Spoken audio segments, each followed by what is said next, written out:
Bienvenue to Swampton Reporters here on France 24. This week's reporter, Jonathan Walsh, just back from Burkina Faso in West Africa, where a humanitarian disaster is unfolding in the country's far north. Displaced people, they don't have enough food, water or shelter to keep body and soul together. Jonathan, tell us what these people are running away from.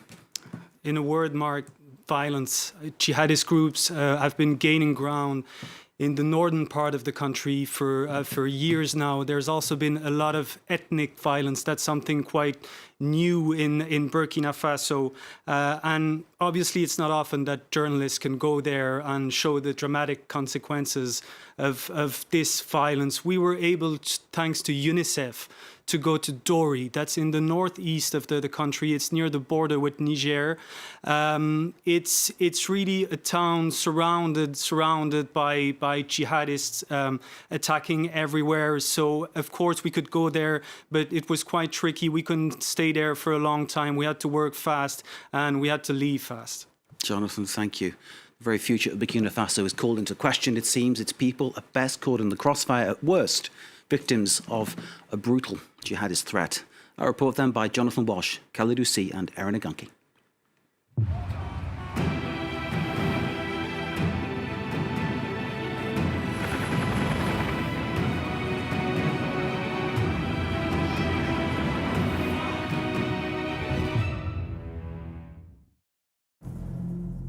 A fragile peace hovers over this town of the Sahel, where jihadist groups continue to gain ground.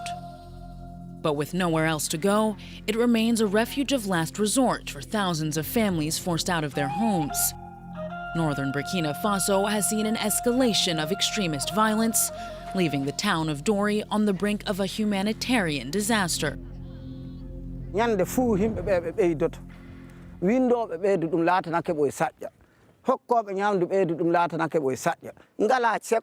Ngala suudu ngala kakol ko jalda e bawde Allah tam be jodi wobbe be fu jarata na gorol doli ga ndiyam wala hunde fu wala.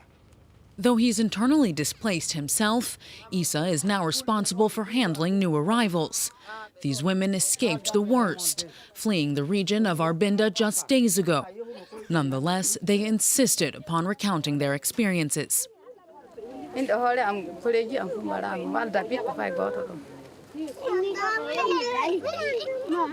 mine amin doggo minen ka hecci kenga min gali be gali kenga wobbe amin fu gola mu ko doggi anda to ngoni wodi wobbe mu fu gola be amin baram min doggi jonka sukabe ni e ko min kebi seeda ken min doggi min gali jor wura amin ne be ko ay jonka si ayi ko hewdi banda ni ada hula and ko walta hema.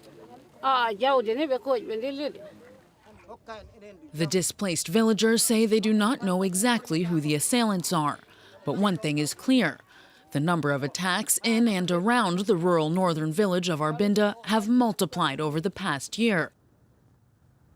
In December 2019, the Islamic State group claimed responsibility for an attack on the town's military base. 7 soldiers and at least 35 civilians were killed in just one day.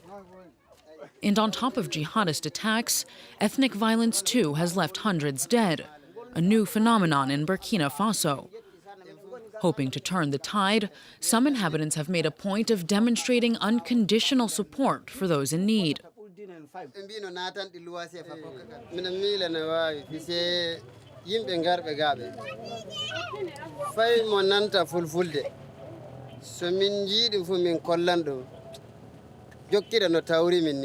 Fumo heɓay to wona fe si wari ka fay si reedu jamma so wi kam wala fu to wala fu cuuɗi ɗiɗi ɗi ka ɗum tan ñeɓiran.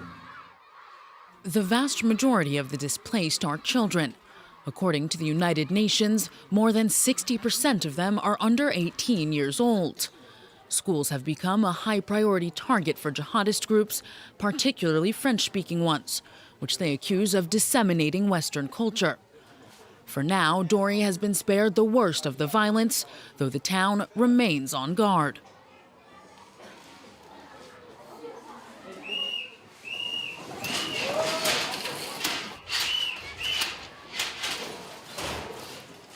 These exercises are aimed at instilling school children with the necessary reflexes in the event of an attack.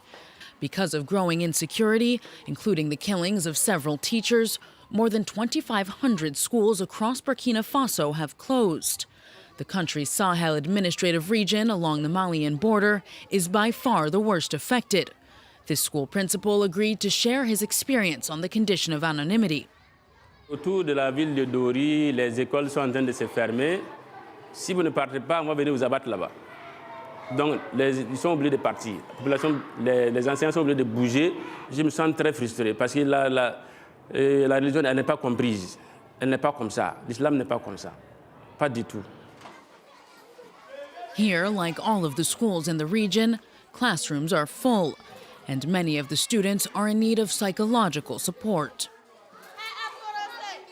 Il y en a qui ont des parents qui ont été tués, et il y en a la menace approchait d'eux, les parents ont préféré vraiment dévancer. Tous ces enfants, ils arrivent souvent traumatisés, on les met en groupe de travail là, on voit déjà leur comportement. De par leur comportement, leurs propos, on sent qu'ils sont vraiment touchés. L'éducation, elle est forcée, il faut qu'on la donne aux enfants. Il faut qu'on leur donne ça, on ne peut pas arrêter. C'est un devoir pour nous. Under these circumstances, humanitarian aid is essential for them to carry on their work. UNICEF, already present in Dori, finances a large portion of the emergency accommodation measures. Today, a local manager met with the school principal. Chaque jour, c'est avec son lieu de déplacé. Chaque jour, c'est des enfants qui viennent s'inscrire. Donc, il me dit que par mois, ils n'ont pas moins ils ont plus d'une centaine qui viennent. Il me disait tout de suite que vraiment, ils sont en train de faire face à encore des difficultés de place, malgré les tentes qui sont là. Et les enfants, s'ils ne partent pas à l'école, c'est aussi dangereux parce que rien n'est plus que demain. Et ils ne vont pas rejoindre l'autre camp. The other side is that of Al-Qaeda and the Islamic State group. The two organizations, solidly present in the north, are behind the recent spate of attacks ravaging Burkina Faso.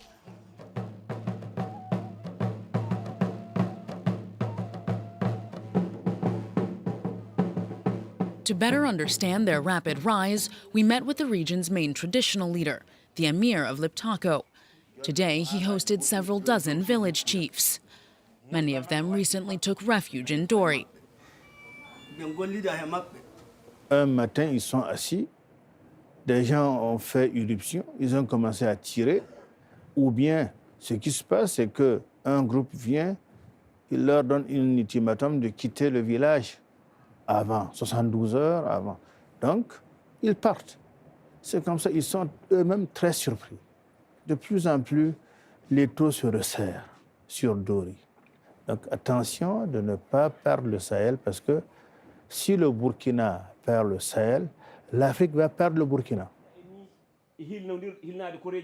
Though the Emir's role is primarily symbolic, his outspokenness has captured the government's attention. The Emir has long warned about the neglect of the Sahel region. C'est une zone qui a été oubliée depuis 50 ans. Développement de la région, manque d'infrastructures, l'eau, l'électricité, les écoles, la multiplication des écoles coraniques, des gens qui étudient qui, pendant des années qui n'ont aucun débouché. Évidemment, si des groupes viennent, ils sont très fragilisés. Dori depends largely on livestock trading with neighboring Niger. The town is located in the wider border region of Liptako-Gourma, which stretches across Niger, Burkina Faso, and Mali. The Islamic State group has carried out several deadly attacks there, leading troops with the French Barkhane mission and the G5 Sahel to carry out many of their joint operations in the volatile zone. 180 kilometers south, the town of Pisilla is located in the region with the country's largest population of displaced persons. In total, there are some 850,000 of them in Burkina Faso, a number that's grown tenfold in just 1 year. But here, too, violent attacks are on the rise. Pour le site de distribution de Pisla, en moyenne, c'est 5000 bénéficiaires par jour. Chaque jour, il y a tel problème ici. Et les gens aussi, bon, il ne faut qu'à déguerpiller les localités. Par exemple, même s'il n'y a même pas 2 jours de cela, un village pas loin d'ici, il y a eu une embuscade des policiers. At least 3 police officers were killed in the attack, which took place shortly before our visit. Security forces, regularly targeted, have struggled to contain the violence. In early 2020, authorities passed a law authorizing the recruitment of volunteer civilians to help secure the country. After a 2-week training session, they'll serve as reinforcements for the army. Though recruitment has just barely started, many in the regional capital of Kaya are impatient to take up arms.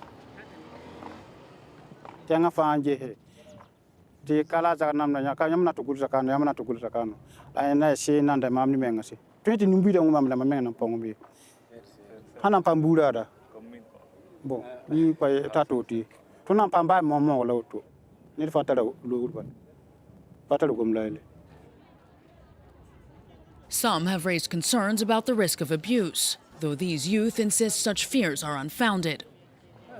Volunteer number.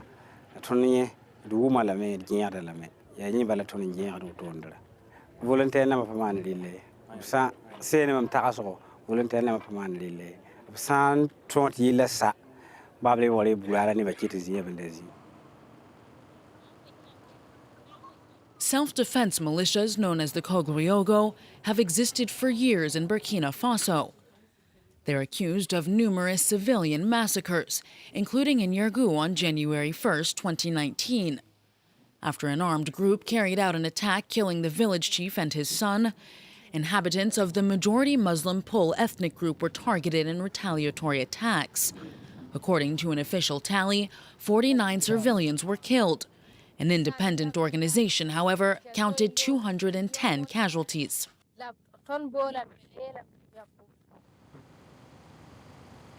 Authorities in the capital maintain that the necessary precautions have been taken to prevent abuse. Les volontaires sont choisis au sein de leur communauté, par la communauté et validés ensuite après enquête de moralité par les forces défensives de sécurité, essentiellement par l'armée. Nous avons besoin de ces volontaires-là. Le risque, il ne peut pas être limité à 0. Mais la question aujourd'hui, c'est, nonobstant tout ce qui peut avoir comme risque, il est plus important pour nous d'avoir cette participation des populations plutôt que de rester statique. Stuck between a rock and a hard place, the government is keeping all options open. Between 2016 and 2018, several deadly attacks hit Ouagadougou, including at restaurants on the main street of the capital. Security forces claim they've since foiled other planned assaults. But according to this investigative journalist, the government's successes are limited. For him, the country is on the brink of disaster, more so now than ever before. On surfe sur cette situation, sur cette relative accalmie sur cette partie en fait du pays. On se dit que la classe politique, toute tendance confondue, opposition comme majorité, n'a pas pris la mesure de la situation. Les provinces en fait de l'Oudaran frontalière avec le Mali, vous avez le Soum également, et vous avez de l'autre côté en fait la province du Yaga frontalière avec le Niger qui se retrouve dans la zone du Liptako ou Gourma justement, qui sont en grande partie contrôlés par les groupes armés en fait terroristes. Burkina Faso just transferred its G5 Sahel presidency to Niger. But despite the worsening security situation, authorities insist the coalition will eventually bear its fruit.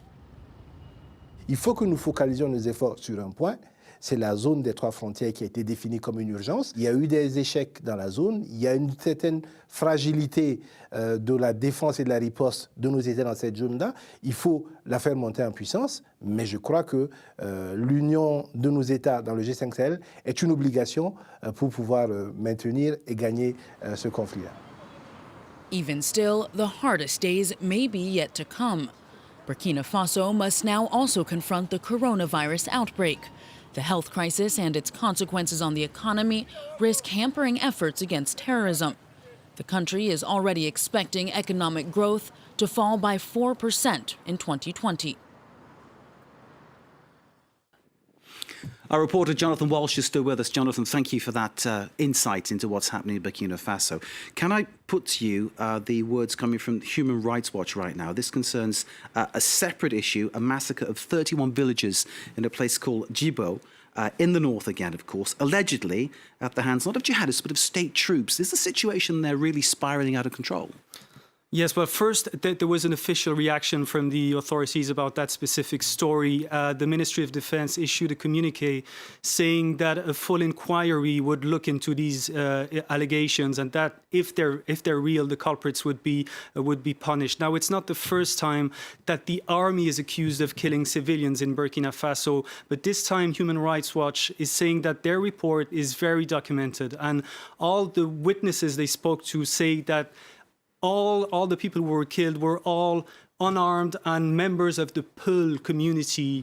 It's a nomadic community that you find all across the Sahel region, and very often the jihadist groups tend to recruit from this community. France, of course, is involved in the Sahel region. So can you explain a little bit about what France might be doing in the north of Burkina Faso? Well, for years now, the Barkhane force has been deployed in the region and in the north of Burkina Faso. But as in neighboring countries like Niger, like Mali, there was no decisive victory, no decisive action. And there's a lot of criticism now about the French military presence and the lack of results in that war against terrorism. And Jonathan, the people who've been displaced by all this violence now face the oncoming threat of COVID-19. The fear is that maybe because the Burkina Faso is focusing on that struggle against the virus, this might help jihadist groups gain even more ground in the northern part of the country. And indeed, any kind of violence that's happening there is going to stop any kind of medical aid getting in there to help, I imagine. Problems upon problems. Jonathan, thank you very much for your insight and for that analysis. Great to see you. Jonathan Walsh, just back from Burkina Faso. You can see, of course, Jonathan's report again via our website at france24.com. This is Reporters on France 24. Stay with us.